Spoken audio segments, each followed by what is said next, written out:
That's the ones up the road just started. I just missed out on the best recording of kookaburras.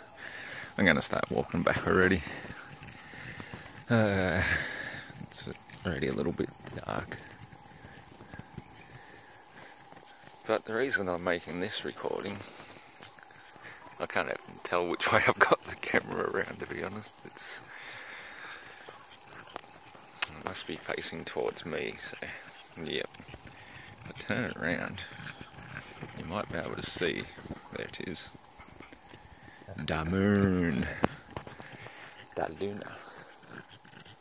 She's already approaching the half phase and quite bright. Even though it's still twilight here, it's just dusk. That's another thing I wanted to address because I hear it quite a bit. A lot of talk from you Northern Hemispherians saying crazy shit about what happens in Australia, like it gets dark really quick when the sun goes down.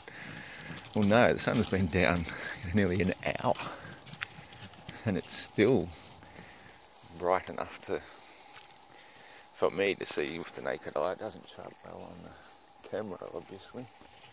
And come on, dog. Obviously the moon is starting to appear quite bright. That's what happens at this time of night. Plenty of stars starting to come out now. Whereas just a few minutes ago you could only see Venus. So yeah, we do have a long, drawn-out twilight or dusk here in Australia, and the sun doesn't set quickly,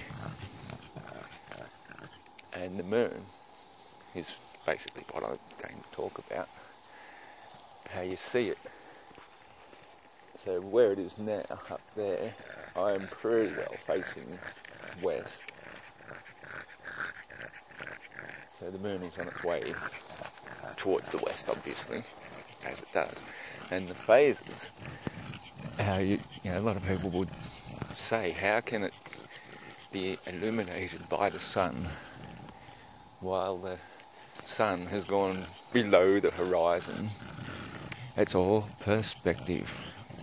Now, I can't stress this enough. Over and over I have to explain perspective. The sun isn't over the horizon.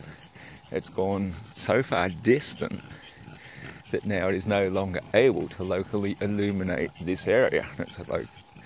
It's now illuminating a different part of the plane. But the moon is sufficiently high enough to be able to still be illuminated by the sun. It's really quite simple and straightforward. We're down low down here. There's a lot of atmosphere between us and the sun, so it gets dark and the stars come out, where they've always been too, mind you. They don't rise and set like the sun and moon do. They just come out and appear. So this whole, people still think we're on a spinning ball. It's just so archaic, mindless, dumb, idiotic. I don't know why anybody could still think that way. There's obviously no movement of the ground I'm on, even though technically now I should be reaching the far side of the rotation of the sun that we're chasing around. So I should be feeling it slowing down.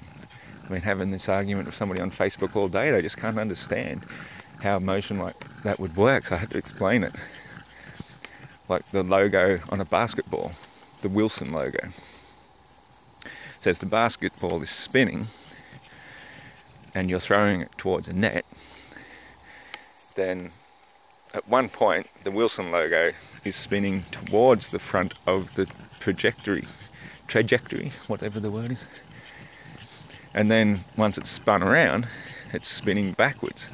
And so we're kind of like our own personal Wilson logo. Wherever our position is on the ball, spinning should be at one point spinning faster as we're moving forwards, and then as the logo reaches the backside, it's going backwards. So we're now on the backside of the sun. We should be slowing down, and those speeds on something as big as what this planet is said to be would be very, very, very noticeable. They say we don't detect any motion whatsoever because it's constant, but it's not. For that very reason, it is not a constant speed. We're going 4 different speeds. There's your actual rotation, 1.5 times the speed of sound.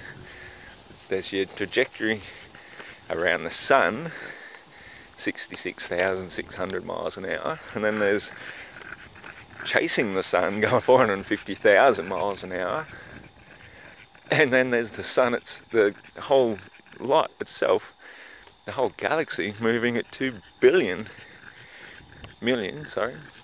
miles an hour. So you're going to notice a change in any one of those 4 different vectors, yet not a single one has ever been detected. It's all just theory, and theory isn't fact. If you can prove it, great, but the stars never change. There's no change in parallax. There's no motion ever detected in any scientific experiment. So to believe in these 4 different theories without any proof makes you just a faith believer. So anyway, let's get back to this moon here.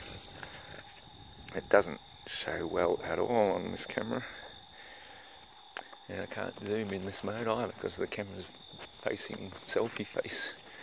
But it is about 1/3, or a bit over 1/3. It's probably going to be a half moon tomorrow, I would imagine, or the night after. It's very close to it, and the direction it is facing is exactly the direction where the sun went down, went over across the plane. So the phases work perfectly well, completely 100% created by the illumination of the sun, and the fact that it comes up 50 minutes later every night is why the sun appears to get closer and closer to it, so more and more of the lit face is facing the sun, of course, because that's what's lighting it, and we see less and less of it down here, until eventually, I think it's actually, no, we've already passed the new moon, so it's actually now getting further from the sun each day as it comes up 50 minutes later every time. And so in another week and a bit, it'll be directly opposite the sun, and we'll see the fully lit face. That's your phases of the moon. Simple as that. Anyway, that's enough of my ranting and coming back into urban area, and don't want to look like a complete idiot talking to myself, so I'll check yous later. Bye.